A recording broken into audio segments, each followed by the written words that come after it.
Halo sahabat cerdas, Assalamualaikum warahmatullahi wabarakatuh.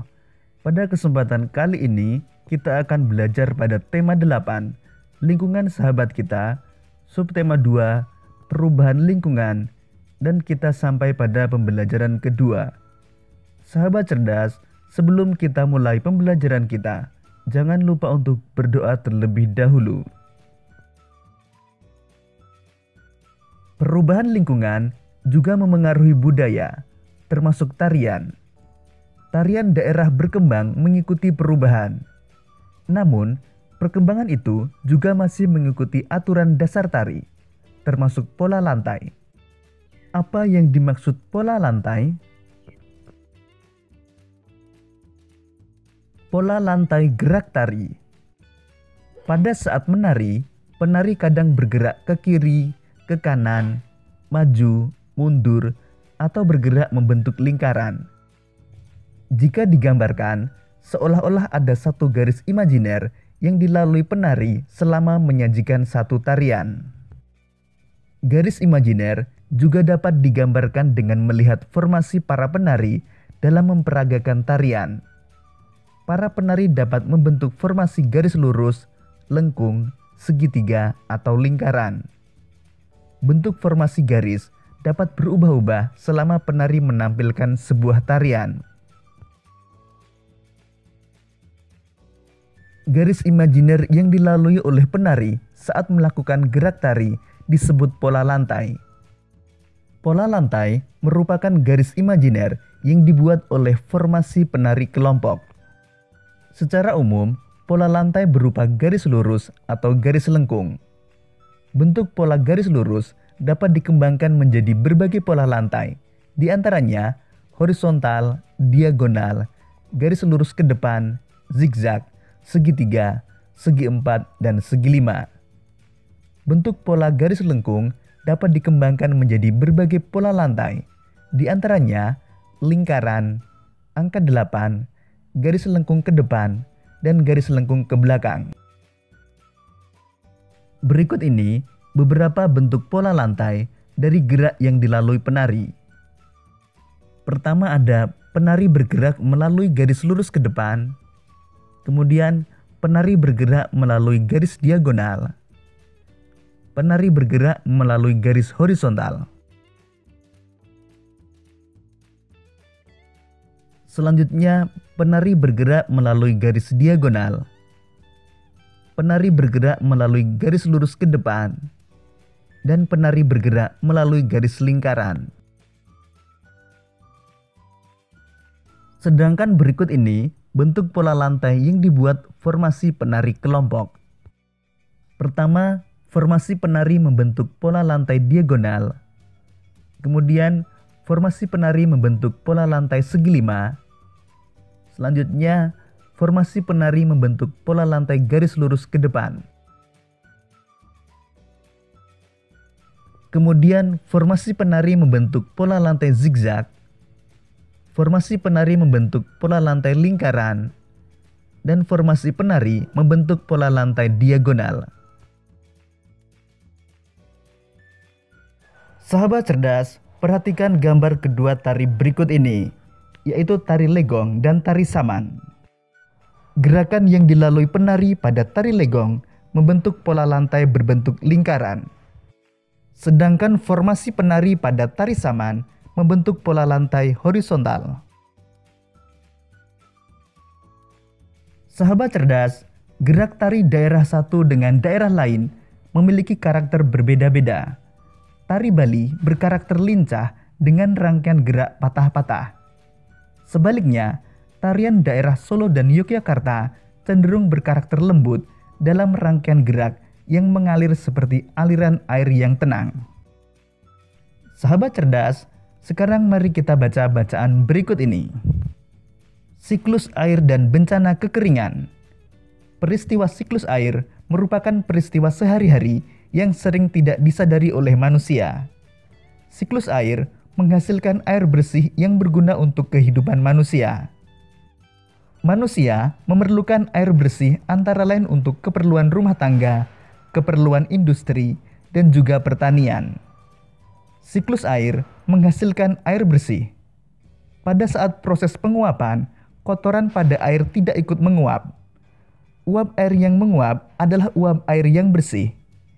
Pada saat turun hujan, air yang dihasilkan pun adalah air bersih dan siap digunakan untuk berbagai keperluan.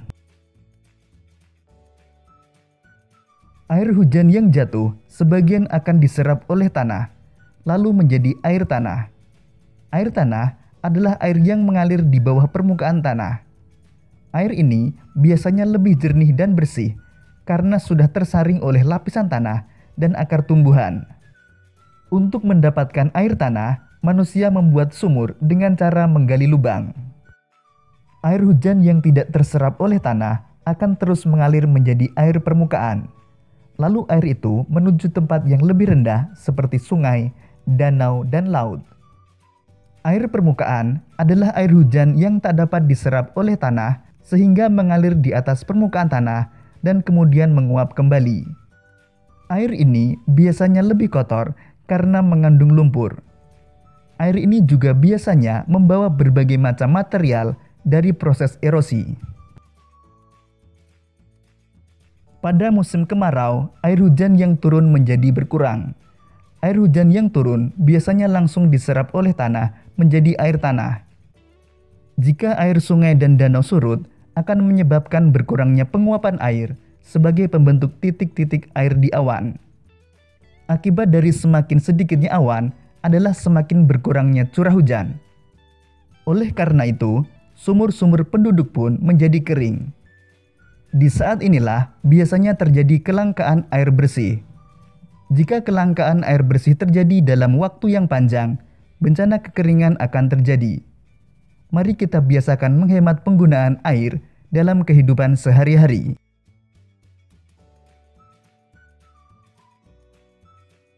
Sahabat cerdas, berdasarkan bacaan tersebut, jawablah pertanyaan berikut ini dengan berdiskusi bersama temanmu.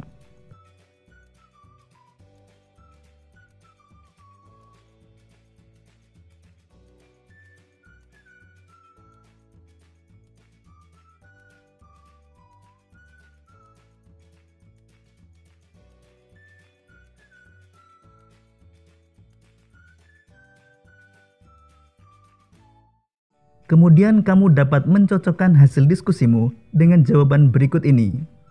Pertama, peristiwa apa saja yang terjadi pada teks siklus air dan bencana kekeringan? Peristiwa-peristiwa yang terjadi pada teks yaitu siklus air, penguapan air, hujan, air mengalir, dan terjadinya air tanah. Kedua, bagaimana proses siklus air menghasilkan air yang bersih? Jelaskan. Pada proses siklus air, ada tahap penguapan air dari permukaan bumi, yaitu dari laut, sungai, danau, dan genangan-genangan air lainnya. Pada saat penguapan air, kotoran pada air akan tertinggal. Uap air yang naik dan membentuk awan merupakan uap air yang bersih. Saat awan menjadi mendung lalu turun menjadi hujan, air yang turun merupakan air bersih. 3. Apa yang dimaksud dengan air tanah? Air tanah adalah air yang terserap masuk ke dalam lapisan tanah dan mengalir di bawah permukaan tanah. Air tanah lebih jernih dan bersih karena sudah tersaring oleh lapisan tanah dan akar tumbuhan. 4. Bagaimana perbedaan air tanah dengan air permukaan? Air tanah lebih jernih dan bersih daripada air permukaan karena sudah tersaring oleh lapisan tanah dan akar tumbuhan. Oleh karena itu, manusia biasa memanfaatkan air tanah untuk keperluan sehari-hari dengan membuat sumur. 5. Mengapa air permukaan biasanya lebih kotor dibandingkan dengan air tanah? Jelaskan.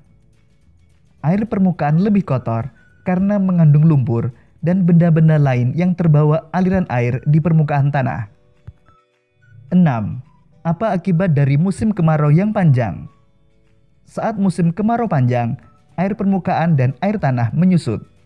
Kekurangan air akan menyebabkan bencana kekeringan. Sahabat cerdas, demikian tadi penjelasan tentang siklus air dan bencana kekeringan. Sekarang buatlah poster tentang dampak siklus air bagi kehidupan. Buatlah postermu semenarik mungkin.